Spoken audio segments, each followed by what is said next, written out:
You're not too sensitive. You're not overreacting. You're not imagining it. You're being manipulated. You felt it before. That strange, uncomfortable feeling after a conversation where somehow you ended up apologizing, even though you're pretty sure you didn't do anything wrong. You walked in confident. You walked out confused. And the worst part? You can't quite explain why. That feeling isn't paranoia.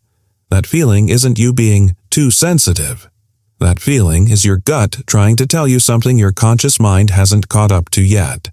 Here's the uncomfortable truth nobody talks about. Manipulation doesn't always look like a villain twirling their fingers in a dark room. The most dangerous form of manipulation is the kind that feels like a normal conversation. Like love. Like concern. Like friendship. It disguises itself as something warm, and by the time you realize what just happened, you've already handed over your power, your peace, and sometimes your sanity. Completely voluntarily. So, before we go any further, I need to plant something in your mind. Something I'm calling the mirror trick. It is the single most invisible psychological weapon that manipulators use on people just like you. Smart, self-aware, emotionally intelligent people, and it works precisely because of those qualities. Everything in this video leads back to this one mechanism. And until you understand the mirror trick, no amount of boundary setting or self-help will ever fully protect you. We'll get there. But first, let's talk about what's already been happening to you. Sign number 1. You keep apologizing, but you're not sure what for. Think about the last time you said, "I'm sorry," and genuinely couldn't locate the specific crime you committed. Manipulators are masters of something psychologists call manufactured guilt.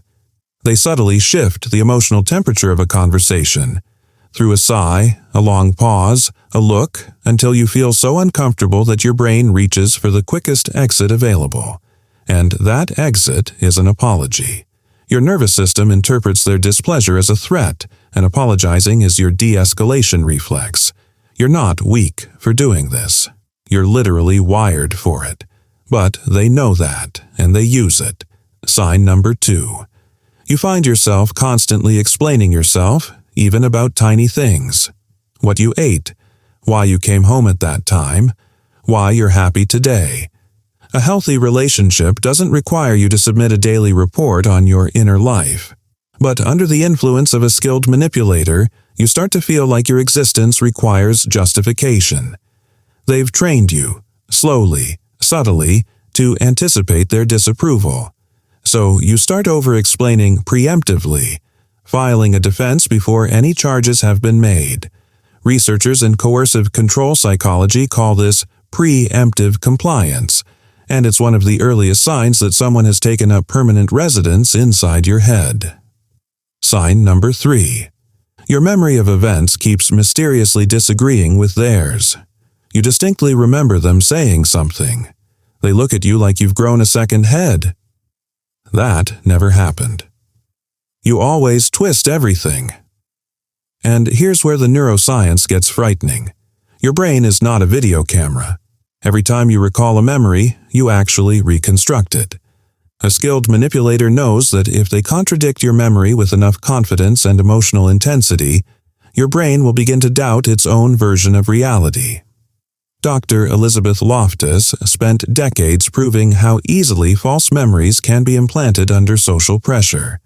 What's happening to you isn't confusion. It's neurological sabotage. Sign number 4.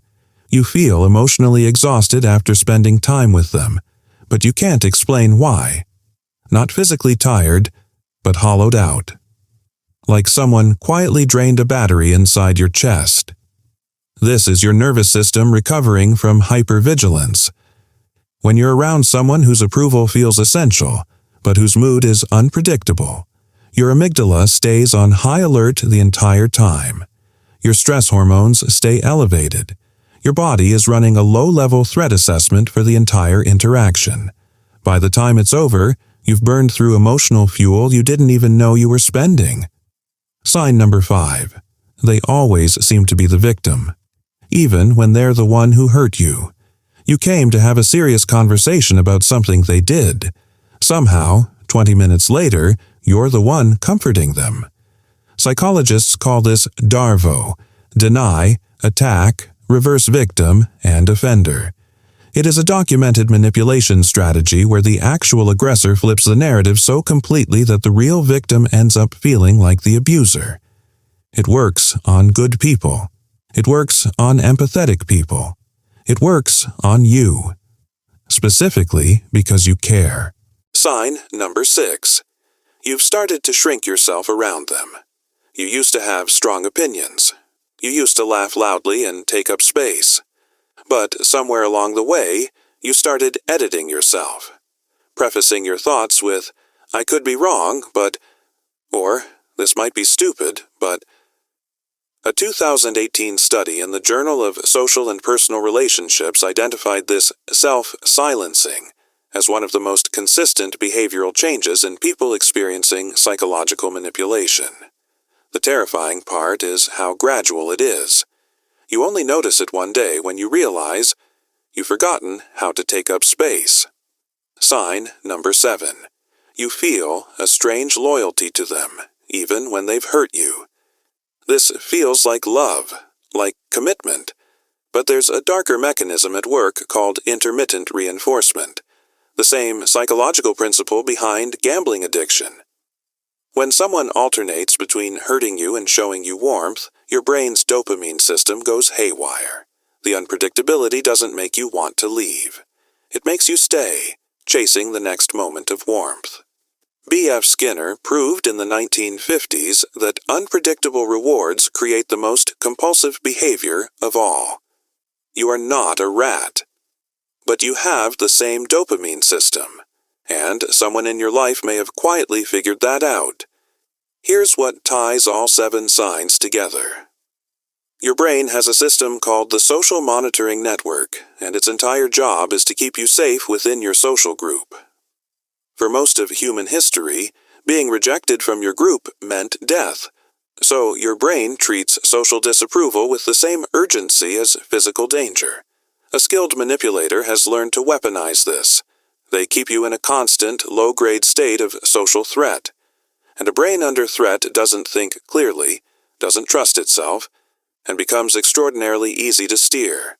You haven't been weak. You've been biologically outmaneuvered. So, the mirror trick. Here it is. The reason manipulators are so effective on emotionally intelligent people, on you specifically, is because they reflect your own values back at you as a weapon. They know you value kindness, so they frame their cruelty as kindness. They know you value fairness, so they frame their control as protecting you. They know you value self-awareness, so they use your willingness to question yourself as the very door they walk through. The mirror trick isn't something done to you from the outside. It is the process of making you do it to yourself. The most sophisticated manipulation doesn't look like someone pulling your strings.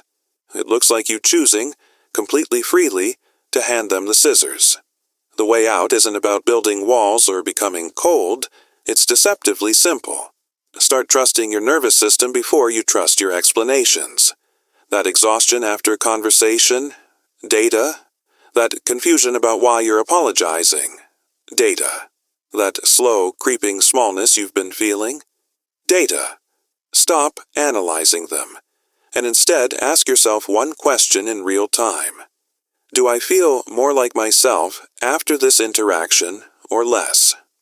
That question alone is a compass no manipulator can corrupt because it lives entirely inside you, and it is entirely yours. The moment you stop outsourcing your reality to someone who has consistently shown you they will distort it, is the moment the manipulation ends. Not because they changed, but because you finally, fully, came back to yourself. If this video made you think of someone, don't ignore that feeling, and don't keep this to yourself. Share it with someone who needs to hear it. Drop a comment below telling me which sign hit closest to home, and subscribe, because what I'm covering next will go even deeper.